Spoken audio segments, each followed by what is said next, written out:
احنا كده عرفنا يعني ايه ديبت ويعني ايه كريدت، وقلنا ان الاسيتس مثلا اي اصل بيزيد بالديبت وبيقل بالكريدت زي الكاش. قلنا لما الكاش بيزيد، لما بيجي لي كاش بيزيد يعني بيجي ديبت، طب لما بصرف كاش بيجي كريدت. يبقى الاسيتس معروفه انها الديبت بتزيد، كريدت بتقل.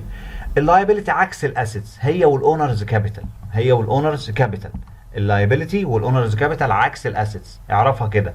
فاللايبيلتي لما بتزيد بتيجي كريدت، لما بتقل بتيجي ديبت.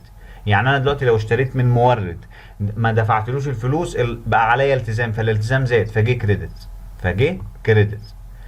نفس الكلام لو انا دفعت الفلوس اللي عليا الكاش هيجي كريدت. طب ايه اللي ديبت؟ اللايبيلتي اللي عليا.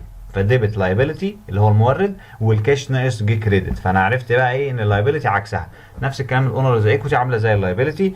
الدروينج والاكسبنس زي الاسيتس بالظبط، زي الاسيتس. الدروينج والاكسبنس، الدروينج والمصاريف اللي هي المصاريف. ما احنا قلنا ان الاونرز ايكوتي عامه بتتكون من 4 حاجات: كابيتال وريفينيو ودروينج واكسبنس.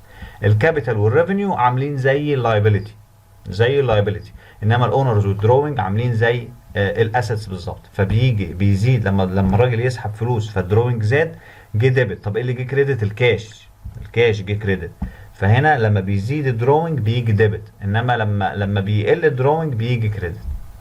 طيب الريفينيو والاكسبنس نفس الكلام. الريفينيو عامل زي الكابيتال، عامل زي اللايبيلتي، بيزيد كريدت بيقل ديبت. الاكسبنس عامل زي الدروينج وزي الاسيتس. يبقى عندنا 3 حاجات زي بعض، و3 حاجات زي بعض: الاسيتس والدروينج والاكسبنس. ديبت زياده، كريدت بينقص. اللايبيلتي والاونرز كابيتال والريفينيو كريدت بيزيد، ديبت بينقص. سمري للكلام ده اهو: الاسيتس ديبت بيزيد، اللايبيلتي الاونرز كابيتال، الدروينج اهو. الدروينج عامل زي الاكسبنس، ديبت زياده، ديبت زياده في الاكسبنس، كريدت كريدت. فانت عندك الاسيتس والدروينج والاكسبنس، ال3 دول زي بعض. الاسيتس، الدروينج، الدروينج والاكسبنس، ال3 دول زي بعض. ديبت زياده، كريدت بينقص.